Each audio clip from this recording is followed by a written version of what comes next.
A crumpled $5 bill slid across the mahogany table, pushed by a trembling 7-year-old hand. The most feared man in Chicago looked down at the little girl. "Buy my mum back," she whispered, before the monsters hurt her again. Those words instantly froze the blood in his veins. The rain in Chicago had a way of washing the grime from the streets while leaving the city's darker sins untouched.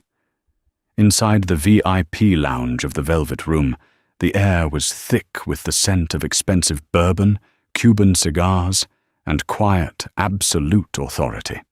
Paul Russo sat at the head of a sprawling leather booth, his tailored charcoal suit catching the dim amber light. At 32, Paul wasn't just a part of the city's underworld, he was the architect of it. The Russo syndicate controlled the docks, the unions, and the underground casinos. He was a man made of ice and razor blades, a boss who ruled through calculated terror and an unbreakable code of silence. His men called him Il Padrino. The cops called him a ghost. His right-hand man, Matteo Rossi, was in the middle of summarizing the week's collections when a commotion broke out near the heavy velvet curtains at the entrance. "I said, I need to see the boss!" A high-pitched, desperate voice echoed. Paul raised a single dark eyebrow. His enforcers, 2 hulking men named Leo and Carmine, were visibly struggling, not with a rival hitman or a wired informant, but with a tiny girl. She couldn't have been older than 7. She wore a faded yellow raincoat, a size too big, dripping water onto the pristine Persian rug. Her pigtails were unraveling, and she had a scraped knee, but her green eyes were blazing with a defiance that stopped Paul mid-sip of his whiskey. "Let her go," Paul ordered. His voice was a low baritone, quiet but carrying enough weight to make the enforcers instantly release the child. Matteo tensed, his hand resting instinctively near his holster. "Dom, this is a security breach. We don't know who sent her." "She's a child, Matteo," Paul murmured, never taking his eyes off the girl. "Step forward, Piccola." The little girl marched right up to Paul's table, completely unfazed by the intimidating men surrounding her. She reached into the pocket of her oversized raincoat, her tiny fist clenched tight. With a slow, deliberate motion, she slammed her hand down on the polished mahogany. When she pulled her fingers back, a crumpled, damp $5 bill lay flattened on the wood. Alongside it sat 3 copper pennies and a half-melted butterscotch candy. "I need to hire you," she said, her voice shaking but her chin tipped up proudly. Paul stared at the meager offering. In his world, men paid hundreds of thousands of dollars just for a meeting with him. Politicians signed away their souls for his favors. Yet here was a child offering him pocket change. Is that right? Paul leaned forward, resting his elbows on his knees so he was at eye level with her. "And what exactly are you hiring me to do? My rates are usually a bit higher than $5 and a piece of candy." "My name is Lily," she said, taking a deep breath. "Lily Hayes. I need you to buy my mom back." Paul's expression remained impassive, but a tiny fracture formed in his cold exterior. "Buy her back?" Lily nodded, tears welling in her eyes but refusing to fall. "There are bad men. They wear suits like you, but they smell like dirty smoke and old beer. They come to our bakery every week. They took my mum's wedding ring yesterday. The man with the snake tattoo on his neck told her that if she doesn't have the money by Friday, she belongs to him."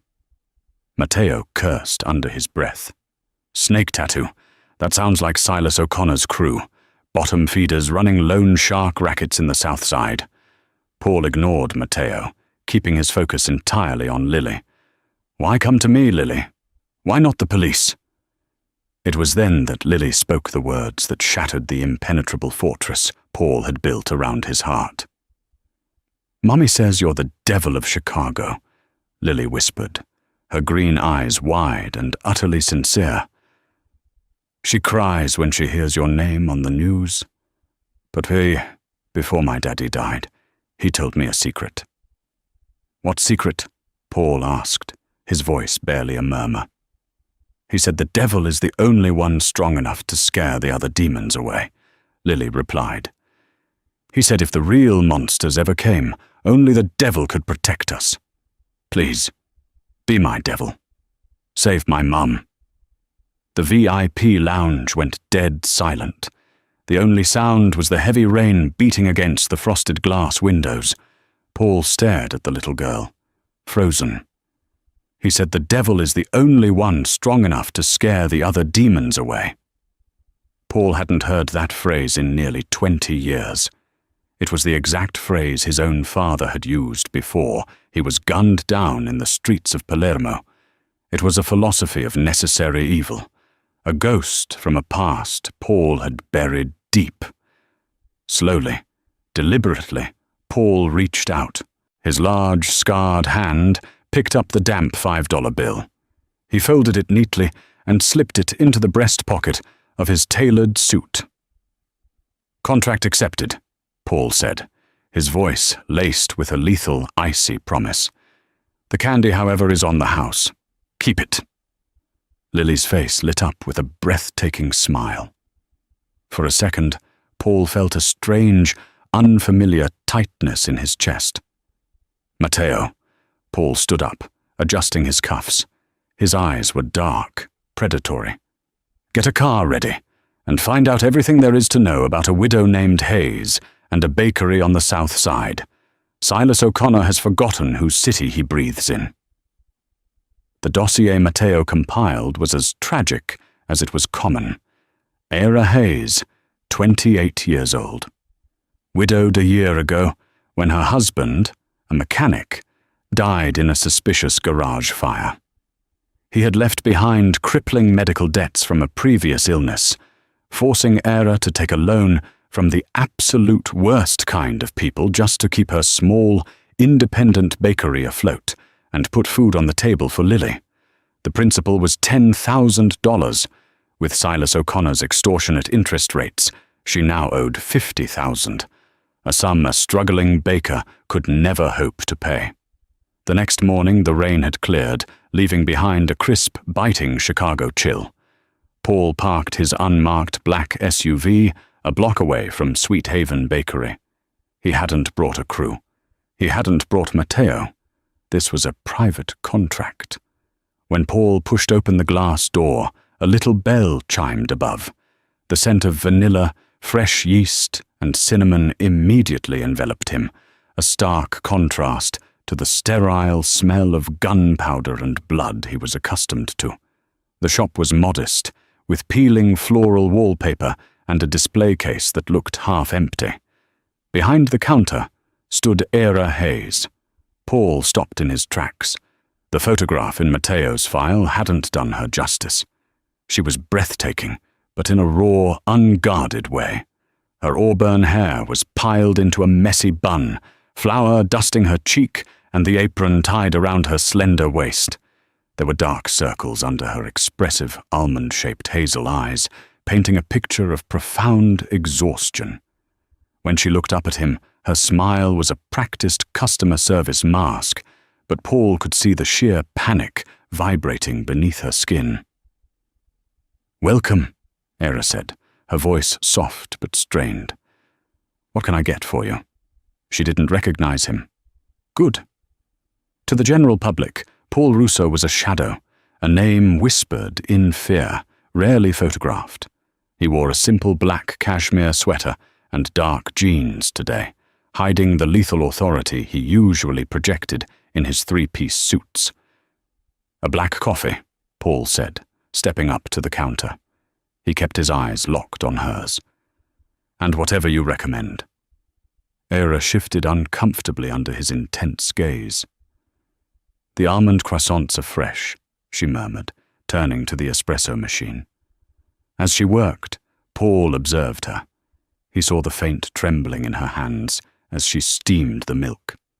He noticed the stark absence of a wedding ring on her left hand, the ring Lily said had been taken as collateral.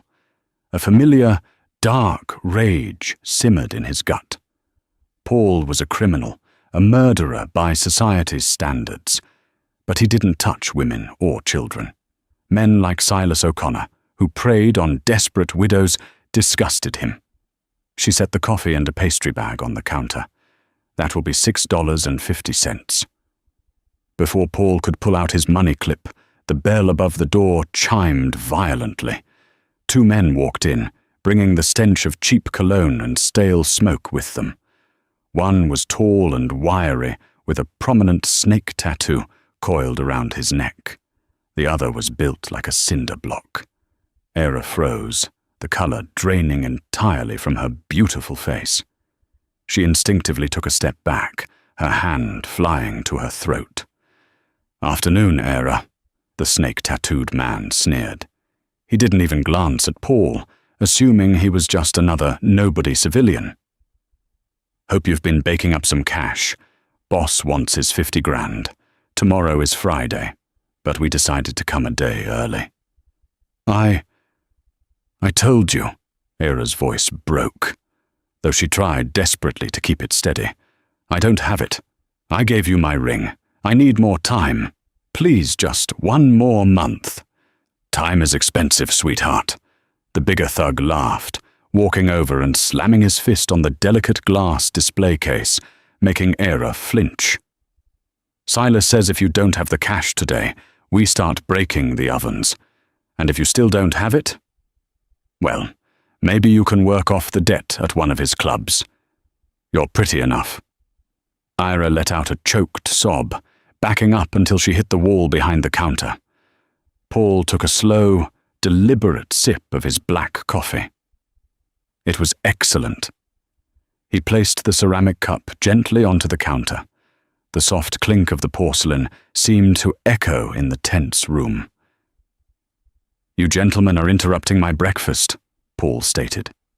His voice was smooth, quiet, and absolutely devoid of fear.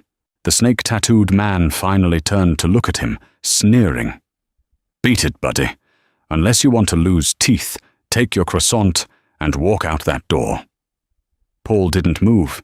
He reached into his pocket and pulled out the crisp, neatly folded $5 bill Lily had given him yesterday. He smoothed it out on the counter. "I've already been paid for a job today, and my client was very specific about dealing with monsters." The thug scowled, pulling back his jacket to reveal a handgun tucked into his waistband. "Are you deaf? I said—" He didn't get to finish the sentence. In a blur of motion, too fast for the thugs to process, Paul closed the distance. He grabbed the tattooed man's wrist, snapping it backward with a sickening crack.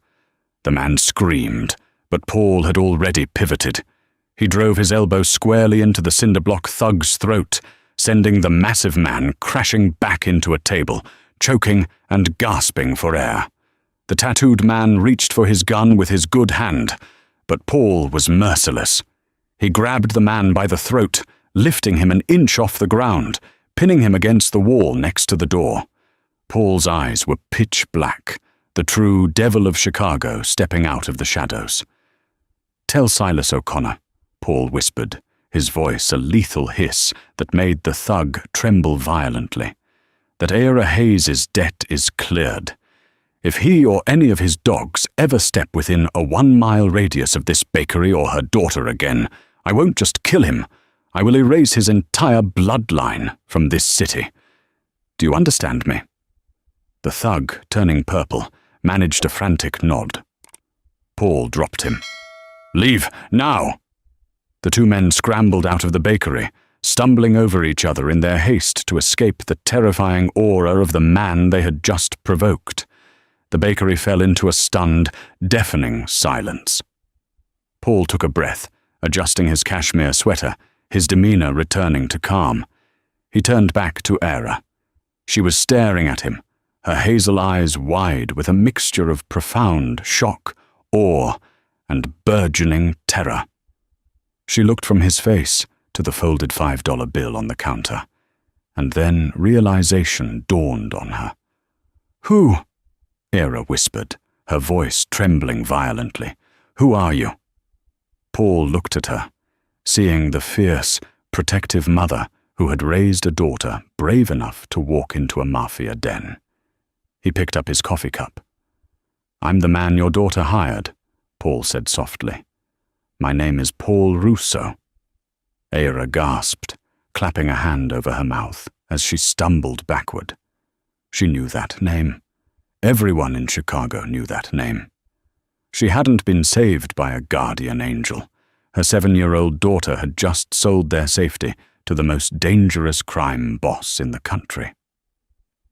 The silence in Sweet Haven Bakery was heavier than the humid Chicago air rolling off Lake Michigan. Era stared at Paul Russo, the infamous devil of Chicago, standing in her quaint shop with blood on his knuckles and a half-drank cup of her black coffee in his hand. "Paul Russo," Era breathed, her knees finally giving out.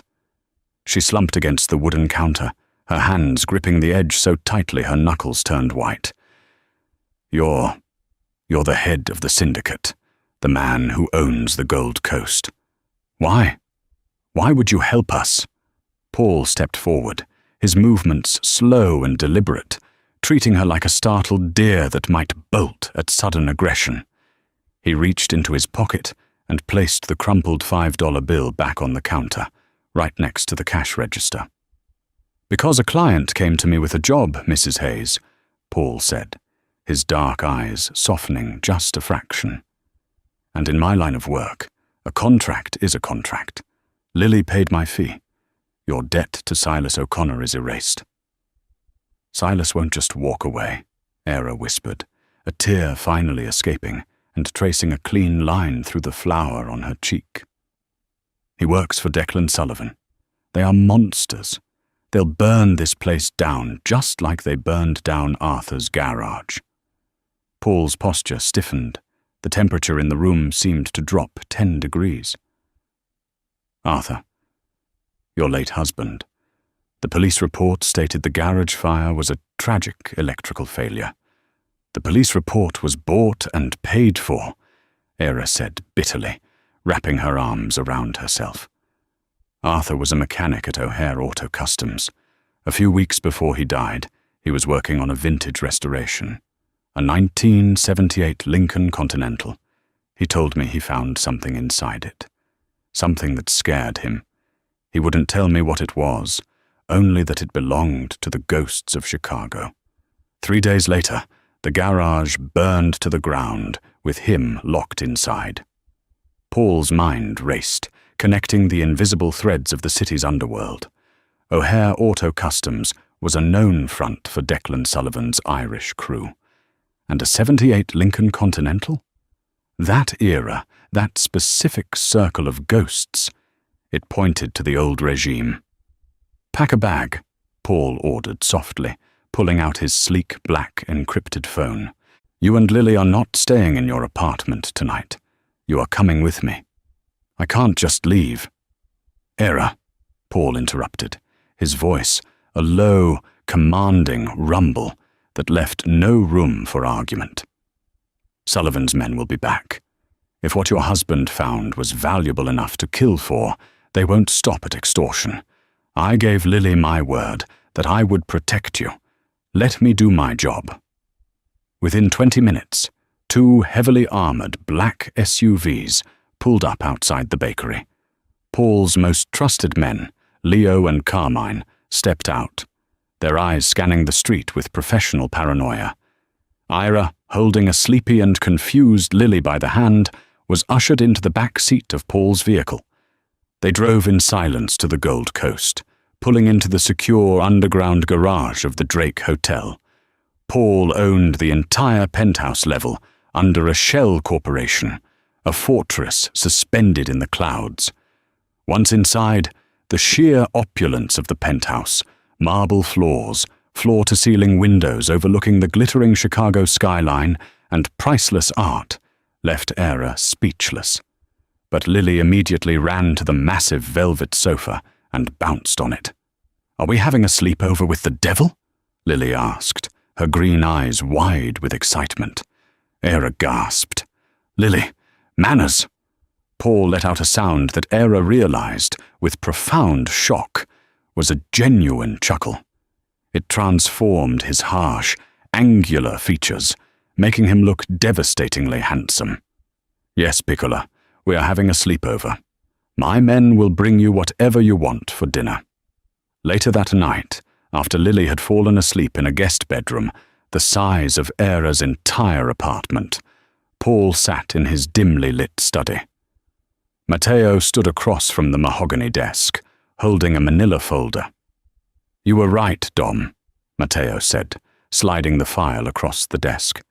"I dug into the history of that Lincoln Continental. It wasn't just any classic car. It was originally registered to a shell company owned by Tony Accardo."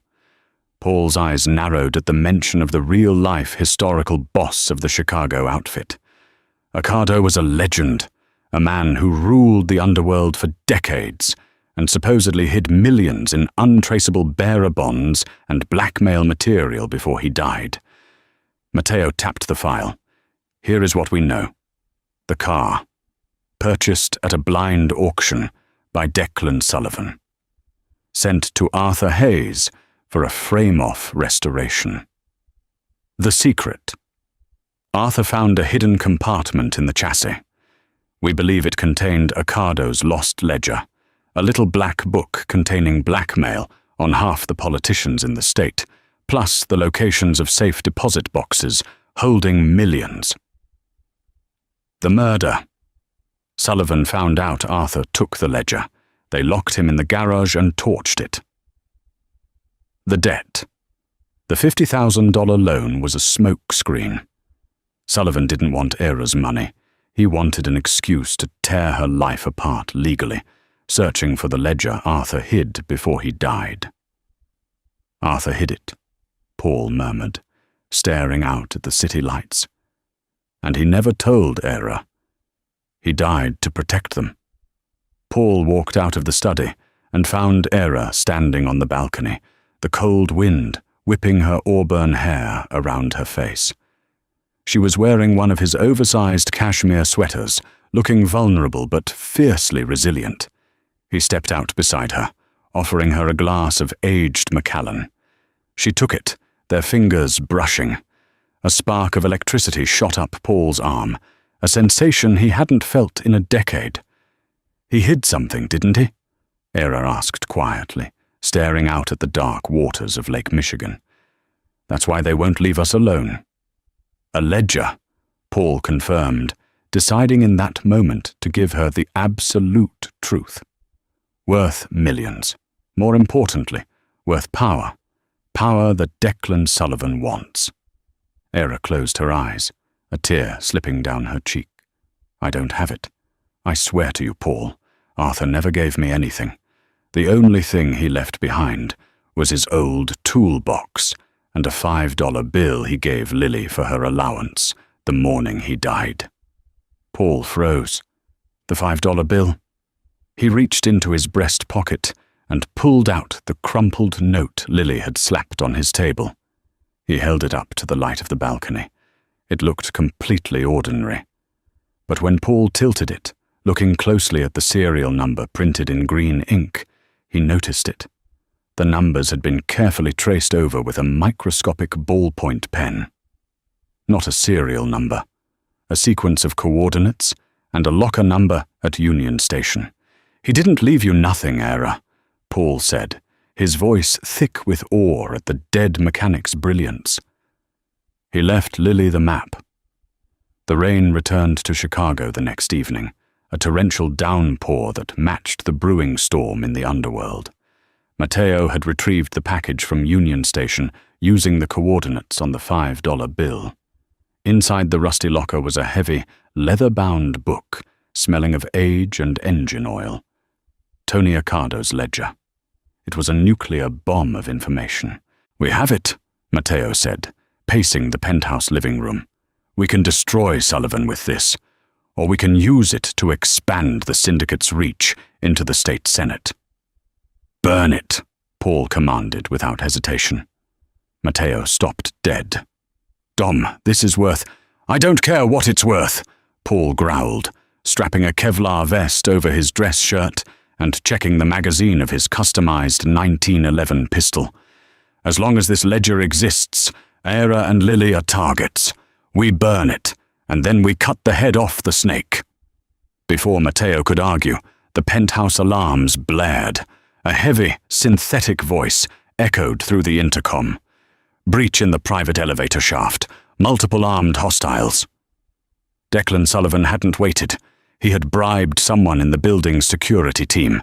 He was coming for the ledger, and he was coming for Era. "Matteo, get Era and Lily into the panic room, now!" Paul barked. Era rushed into the living room, holding Lily tightly to her chest. "Paul, what's happening?" "Stay with Matteo. Do not come out until I open that door," Paul said, grabbing Era by the shoulders. He looked deeply into her panicked hazel eyes. In that brief second, the walls of the ruthless Mafia boss crumbled, revealing the man underneath. "I gave you my word, Era. I am the devil they fear. Remember?" He kissed her forehead, a fierce, protective promise, and shoved her toward Matteo. The reinforced steel door of the panic room hissed shut, just as the heavy oak doors of the penthouse were blown off their hinges by a shaped C4 charge. Smoke poured into the opulent living room, followed by the blinding beams of tactical flashlights. Half a dozen men in tactical gear poured in, armed with suppressed submachine guns. At the center of them walked Declan Sullivan, a burly, red-faced man with a vicious scar across his jaw. "Russo!" Declan shouted over the ringing in the air. "Hand over the ledger and the widow, and maybe I let you keep breathing." Paul stood in the center of the room, completely exposed, his posture relaxed. In his left hand, he held Tony Accardo's leather-bound ledger.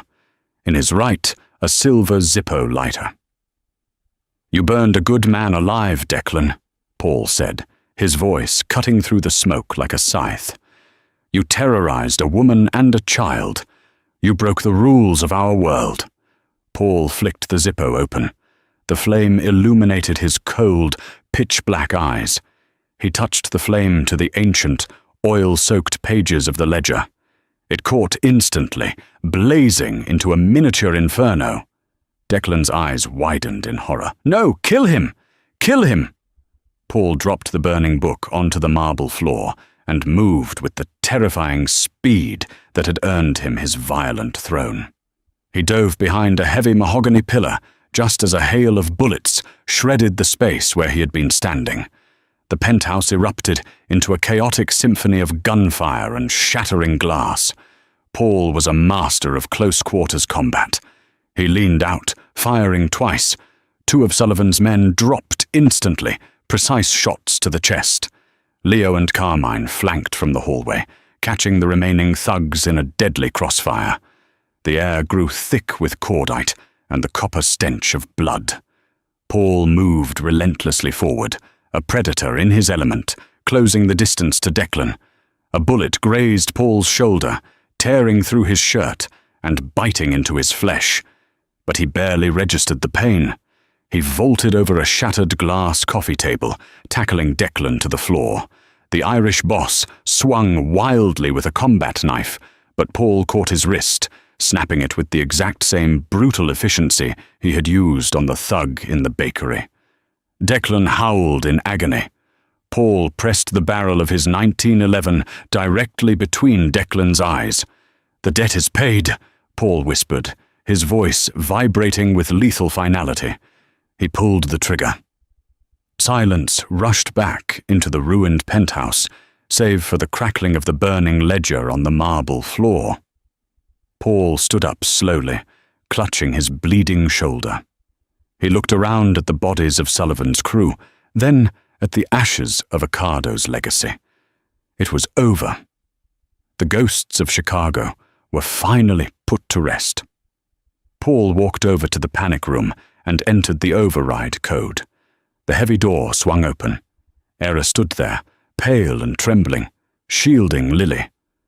When she saw Paul covered in blood and soot, she didn't scream.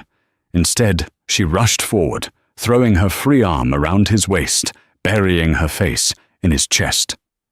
"You're hurt!" she cried, looking at his bleeding shoulder. "I'm fine," Paul murmured, his good arm wrapping around her, holding her tighter than he had ever held anything in his life. He looked down at Lily, who was peering at him with wide eyes. "Did you scare the monsters away, Mr. Devil?" Lily asked softly. Paul dropped to one knee, ignoring the searing pain in his shoulder, until he was eye level with the little girl. He pulled out the crisp $5 bill, which he had safely tucked away before the fight, and handed it back to her. "The monsters are gone for good, Piccola," Paul said, a genuine warm smile breaking across his face. "But keep the money. I think your daddy would want you to buy some ice cream with it. The $5 bill sits framed in the office of Sweet Haven Bakery, now the most successful pastry shop in Chicago's Gold Coast. Ira wears a new ring, a brilliant diamond that catches the morning light as she bakes. Paul Russo still rules the city's shadows, but every Sunday, the feared devil of Chicago can be found sitting in a sunlit booth, eating an almond croissant, entirely at the mercy of a little girl named Lily,